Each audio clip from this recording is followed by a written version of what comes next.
बिस्मिल्लाहिर्रहमानिर्रहीम, अस्सलाम वालेकुम। मैं हूं मोहम्मद जुनैद हलीम। नाज़रीन, उम्मीद है आप सब खैरियत से होंगे। बहुत सी अहम खबरें हैं और पाकिस्तान ने भारत के खिलाफ एक नए हथियार में इजाफा किया है। कौन सा वो नया हथियार है, किस तरह से अपने दिफा को पहले से ज़्यादा मौसर और तबाहकुन करने जा रहा है पाकिस्तान, ये तफसीलात आपके साथ कुछ ही देर में शेयर करने वाले हैं।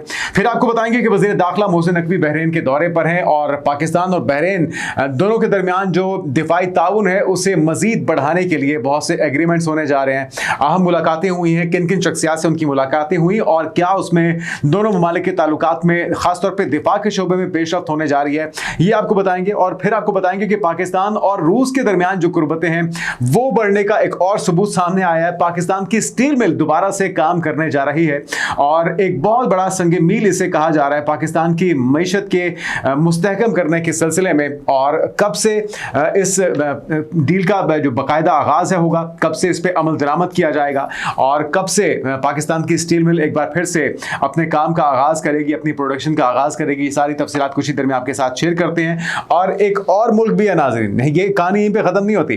पाकिस्तान और तुर्की के दरमियान जो ताल्लुकात हैं, जो मोहब्बत का रिश्ता है, भाईचारे का रिश्ता है, उसकी बहुत तवील हिस्ट्री है, बहुत तवील तारीख है। लेकिन पाकिस्तान और भारत के दरमियान जंग के बाद जो कुर्बतें सामने आई हैं, जिस तरह से मुकम्मल और खुल के टर्की ने पाकिस्तान का साथ दिया है, उसके ऊपर यकीनी तौर पे भारत बहुत ज़्यादा नाराज़ है।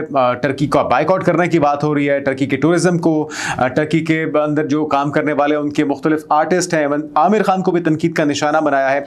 और अभी हालिया जो उनके फॉरेन मिनिस्टर थे पाकिस्तान में, वो मौजूद थे और इस दौरान बहुत ही हैरान कुन, बहुत ही ज़बरदस्त किस्म के मुआहदे हुए हैं। $5 बिलियन के एग्रीमेंट्स हैं, जिसमें से कुछ ऐसे मुआहदे भी हैं जिसकी वजह से भारत की नींदें हराम हैं। मोदी सरकार के जो पेट में मरोड़ है वो बहुत ज़्यादा बढ़ चुके हैं। वो कौन सी डील्स हो रही हैं, वो कौन से एग्रीमेंट्स हैं जो कि इस डील के अंदर शामिल हैं, ये तफसीलात भी आपको अब इससे कुछ ही देर में बताते हैं। तो एक एक करके आगाज़ करते हैं नाज़रीन। सबसे पहले उस हथियार का जिक्र करते हैं जिसका पाकिस्तान इजाफा करने जा रहा है अपने दिफा के अंदर, और चाइना के अंदर जो शराकतदारी है दिफाई लिहाज से, उसमें एक और इजाफा होने जा रहा है। चीन का Z-10ME अटैक हेलीकॉप्टर, जिसके अंदर पाकिस्तान और भारत के खिलाफ इसे नए हथियार के तौर पर कहा जा रहा है कि बहुत ही तबाहकुन हथियार हो सकता है, ये खरीदने जा रहा है। पाकिस्तान और चाइना के दरमियान ये डील हो गई है। पाकिस्तान ने चीन के तैयार करदा हथियारों पर इन्हिसार मजीद बढ़ा दिया है और भारत मगरबी असलहे पर इन्हिसार कर रहा है, जबकि हालिया कशीदगी के तनाजुर में दोनों ममालिक अपनी दिफाई सलाहियतों को तेजी से बढ़ा रहे हैं। पस मंजर क्या है ये भी आपको बताते हैं। जिस तरह से आपके इल्म में मई में पाकिस्तान और भारत के दरमियान जो जंग हुई थी, उसके बाद एक नई दौड़ असलहे की खरीदारी की शुरू की है भारत ने, लेकिन अब मजबूरन पाकिस्तान को भी जवाबी कार्रवाई करनी पड़ती है। अमेरिका से भारत ने अपाची हेलीकॉप्टर खरीदे, बहुत ही जदीद और बहुत ही मौलिक हथियार है वो दिफाई लिहाज से। पाकिस्तान ने भी यकीनी तौर पर फिर उसका मौसर तोड़ ढूंढना ही था, उसी तरह से जिस तरह से राफेल का तोड़ हमने पहले ढूंढा था।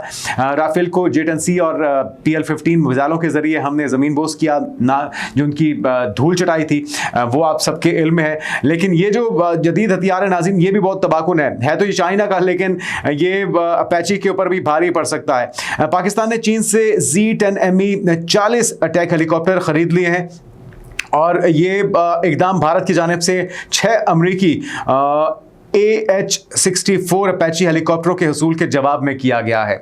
और हेलीकॉप्टर का जदीद तरीन जो Z-10 निज़ाम है, बरामदी मॉडल है। इंजन इसका है WZ-9G turbo shaft, 1600 horse power है। जदीद आलात इसके हेलमेट माउंटेड साइट है, laser range finder, night vision, thermal sensors इसमें लगे हुए हैं। इसके अलावा दिफाई निज़ाम जो है इसका कितना मौसर है वो भी आपको बता देते हैं। आर्मर ग्राफिन और सिरामिक कंपोजिट से तैयार की गई है, कॉकपिट और इंजन को महफूज बनाती है। इंफ्रारेड तहफ़्फ़ुज़, ऊपर की तरफ झुके हुए एग्जॉस्ट और नोजल से IR सिग्नेचर कम होता है, जबकि मिसाइल अप्रोच वार्निंग सिस्टम इसमें नस्ब है। रडार वार्निंग रिसीवर है, डायरेक्शनल इंफ्रारेड काउंटर मेजर्स इसमें मौजूद हैं। इसके अलावा चाफ फ्लेयर डिस्पेंसर्स हैं। रडार और नेविगेशन टेक्नोलॉजी का हामिल ये हेलीकॉप्टर है। Multi praise AEDA radar panels इसमें नस्ब किए गए हैं, जबकि signal detection, missile warning, active jamming, fire control radar और इसके अलावा अपाची लॉन्गो की तर्ज पर राउटर के ऊपर इसे नस्ब किया गया है। कारकर्दगी और रेंज की अगर बात की जाए तो इसकी जो रेंज है, क्रूज रेंज है तकरीबन 800 किलोमीटर, जो कि बनती है 498 मील, और ज़्यादा से ज़्यादा इसकी रफ्तार है 270 किलोमीटर फी घंटा, यानी कि 168 मील फी घंटा की रफ्तार से ये परवास करता है। कंट्रोल सिस्टम इसका फ्लाई बाय वायर है जो बेहतरीन बेहतरीन मशीनी कंट्रोल फराहम करता है। खतरात और चैलेंजेस की अगर बात की जाए तो कभी हकीकी जंग में अभी तक तो इसे इस्तेमाल नहीं किया गया, लेकिन आला बुलंदियों पर, खासतौर पर कश्मीर जैसे इलाकों में इसकी कारकर्दगी गैर यकीनी हो सकती है।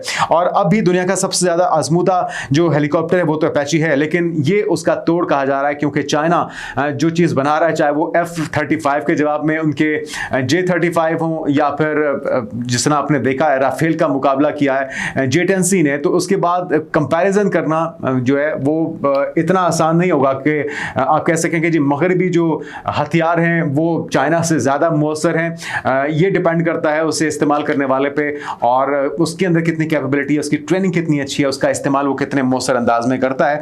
तो जंगों के जीतने या हारने का इन्हिसार अब उसके इस्तेमाल होने वालों पे ज़्यादा होता है। पाकिस्तान चीन के असलहे पर इन्हिसार बढ़ा रहा है और भारत मगरबी असलहा यानी कि अमरीकी यूरोपी पर एतमाद कर रहा है। आइंदा जंगों में नाज़रीन कहा जा रहा है कि Z-10ME का जो किरदार है वो फैसला कुन हो सकता है, जैसा कि J-10C और PL-15 मिसाइलों ने पिछली जंग में अपना मौसर किरदार अदा किया था। सिर्फ कहानी यहाँ पर भी नहीं रुकती, बरतानिया से भी कुछ होवरक्राफ्ट पाकिस्तान ने खरीदे हैं, और उस हवाले से भी खबर सामने आई है। बरतानिया की वजारत दिफा ने पाकिस्तान नेवी के हवाले 3 जदीद होवरक्राफ्ट कर दिए हैं, जो पाकिस्तान की बहरी दिफाई सलाहियतों में इजाफे के लिए एक अहम पेशरफ्त करार दिया जा रहा है। तफसीलात के मुताबिक इन जदीद होवरक्राफ्ट की शमूलियत पाकिस्तान नेवी की ऑपरेशनल तैयारी को मजीद मजबूत बनाने की जानिब एक बड़ा कदम करार दी जा रही है। ये होवरक्राफ्ट अपनी तेज रफ्तारी, चाबुक दस्ती और मुख्तलिफ मिशन अंजाम देने की सलाहियत के लिए जाने जाते हैं, और इनकी शमूलियत से पाकिस्तान नेवी लॉजिस्टिक और मुआवनत की सलाहियतों में नुमाया इजाफा मुतवक्के है। अच्छा जी, अगर इसकी बात की जाए इसके मौसर होने की, तो उसमें मजीद इजाफा होगा। इसके शामिल होने से होवरक्राफ्ट की हवालगी की तकरीब लंदन में मुनक्किद की गई, जिसमें पाकिस्तान हाई कमीशन के सीनियर अफसरान ने शिरकत की है। अच्छा जी, ये 2 बड़ी खबरें आ गई दिफाई लिहाज से। अब आते हैं नाज़रीन, पाकिस्तान के वज़ीर दाखिला मोहसिन नकवी बहरीन के दौरे पर हैं। पाकिस्तान और दिफाई लिहाज से बहरीन के दरमियान जो शराकतदारी है उसमें मजीद इजाफा होने जा रहा है, और तफसीलात जो सामने आई हैं, विजुअल आप देख सकते हैं। पुरतपाक उनका इस्तकबाल किया गया, गार्ड ऑफ ऑनर उन्हें पेश किया गया, और स्टेट गेस्ट की हैसियत से उन्हें तलब की जो इन्विटेशन था वो सामने आया था।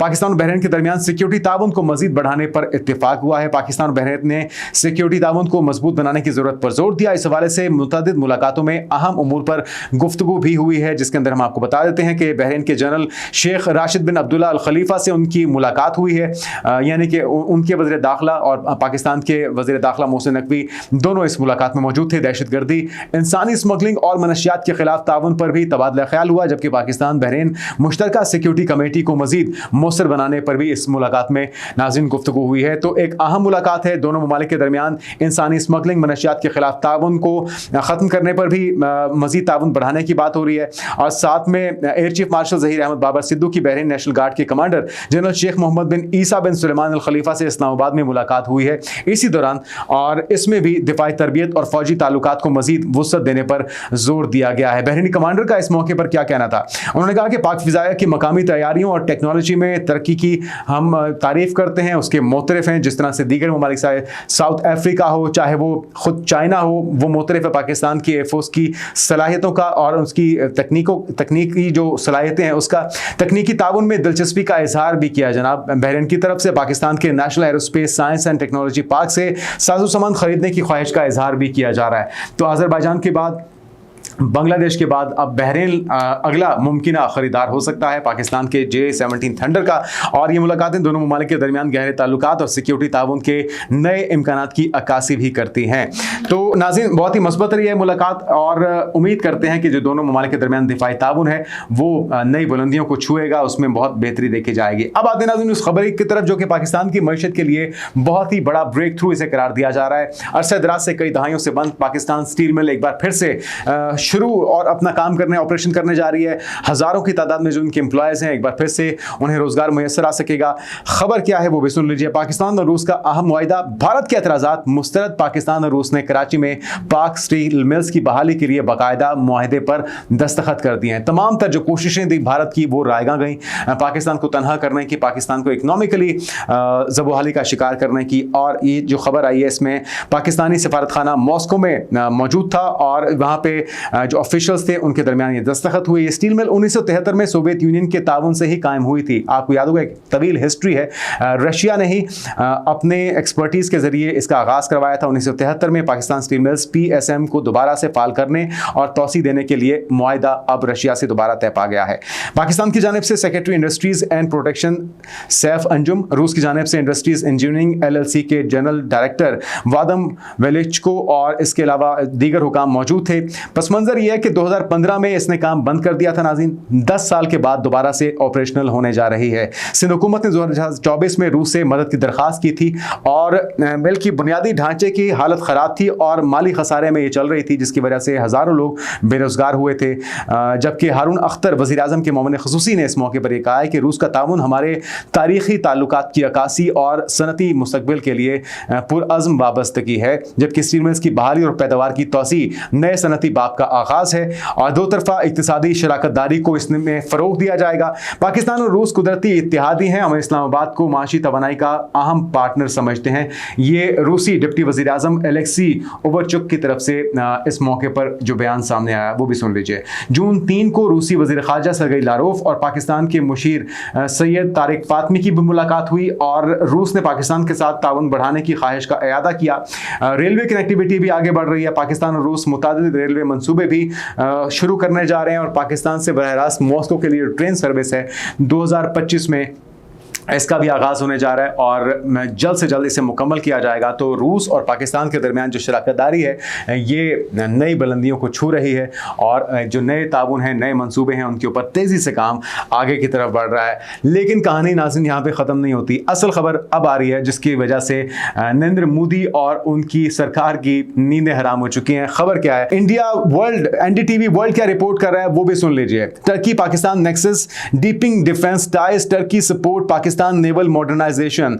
अच्छा जी, ना सिर्फ दिफाई शोबे के अंदर बहुत से इसके अंदर एग्रीमेंट शामिल हैं। $5 अरब की ये डील्स हैं जिसकी वजह से इंडियन मीडिया की जो परेशानी है वो जायज़ बनती है। कैटेगरी के अंदर नाज़रीन कहा जा रहा है कि जो टैंक की टेक्नोलॉजी है, systems Altay MBT why it matters boost to armoured capabilities importance for Islamabad, यानी कि जो Turkish arms sales to Pakistan है उसमें कई गुना इजाफा होने जा रहा है। यह खुद इंडियन मीडिया रिपोर्ट कर रहा है और अपने परेशानी का इजहार उनकी तरफ से किया जा रहा है। तुर्की पाकिस्तान के साहिली इलाकों में तेल और गैस तलाश करने के मंसूबे भी शुरू करेगा और इस हवाले से भी खबर सामने आई है। जबकि तुर्क वज़ीर ख़ारजा हक्कान फदान ने कहा है कि तुर्क कंपनियां पाकिस्तान के साहिली इलाकों में तेल और गैस तलाश करने के लिए मंसूबे शुरू करेंगी। तुर्क वज़ीर ख़ारजा 2 रोज़ा दौरे पर इस्लामाबाद में मौजूद थे। इस दौरान ये सारी डील्स हुई हैं। पाकिस्तान तुर्की का बाहमी तजारत को $5 अरब तक बढ़ाने का हदफ है। दिफा इसमें शामिल है, इसमें तिजारत है, इसमें तवानाई है, इसमें सकाफत है, इसमें तालीम है, इसमें इंफ्रास्ट्रक्चर है, जिसमें ताउन बढ़ाने पर दोनों ममालिक की तरफ से इत्तेफाक किया गया है। तवानाई, माइनिंग, तालीम और ट्रांसपोर्ट के शोबों में शराकतदारी को भी फ़रोग़ दिया जाएगा और इसके साथ साथ 12 मुश्तरका स्टैंडिंग कमेटियों की पेशरफ्त पर इत्मीनान का इजहार किया गया। उनकी निगरानी के लिए जल्द मुश्तरका कमीशन कायम किया जाएगा। जबकि तुर्क वज़ीर दिफा यशार गुलर और पाकिस्तानी वज़ीर तिजारत जाम कमाल खान की क़यादत में जल्द इजलास भी मुनक्किद होना है, जिसमें इक़्तिसादी ताउन में बड़ी पेशरफ्त मुतवक्की की जा रही है। तुर्की ने अपनी दिफाई शोबे में मकामी पैदावार 20 से 80% तक बढ़ाई है और पाकिस्तान भी तुर्क मॉडल से सीख कर दिफाई खुद किफालत चाहता है। इसके ऊपर अब तेजी से काम होगा कि अपने जो दिफा है उसकी प्रोडक्शन, तमाम इक्विपमेंट, जो सारा रॉ मटेरियल है उसकी तैयारी, ये सब कुछ पाकिस्तान के अंदर इसको यकीनी बनाया जाए और इसके लिए जो सलाहियतें हैं पाकिस्तान इस्तेफादा करेगा यकीनी तौर पर टर्की से और दोनों ममालिक के दरमियान नए तिजारती जो मुआहदे हैं उसको भी वुसअत दी जाएगी। कराची में तो कंपनियों के लिए स्पेशल इकोनॉमिक जोन बनाने का ऐलान हुआ है। Istanbul Tehran Islamabad railway corridor को बहाली पर काम जारी किया है, जबकि दोनों ममालिक की टीमें मंसूबे को हतमी शक्ल दे रही हैं, जिसमें अहम मुश्तरका मंसूबे जो हैं उसमें शामिल है Jinnah medical complex, Danish university, offshore drilling projects, जहाज तोड़ने यानी कि शिप ब्रेकिंग और वाटर मैनेजमेंट में तुर्क महारत से फ़ायदा उठाने पर गौर किया जा रहा है। तो ये नाज़रीन वो सारे मंसूबे हैं जिसके अंदर टर्की और पाकिस्तान के अंदर इसके ऊपर तेज़ी से काम का आगाज़ कर दिया गया है। मुआहदे हो चुके हैं और सिर्फ अब इस पर अमल दरामद होना बाकी है। उम्मीद करते हैं कि आने वाले कुछ महीने या कुछ सालों के अंदर इसके अंदर बड़ी पेशरफ्त देखी जाएगी, जिसकी वजह से हमारे दोस्त तो यकीनी तौर पर खुश होंगे, लेकिन दुश्मनों की परेशानियों में कई गुना इजाफा हो चुका है, तो उन्हें परेशान हो लेने दीजिए। आने वाले दिनों की पेशरफ्त से आपको आगाह करते रहेंगे। अब तक के लिए इतना ही, इजाज़त दीजिए। अल्लाह हाफ़िज़।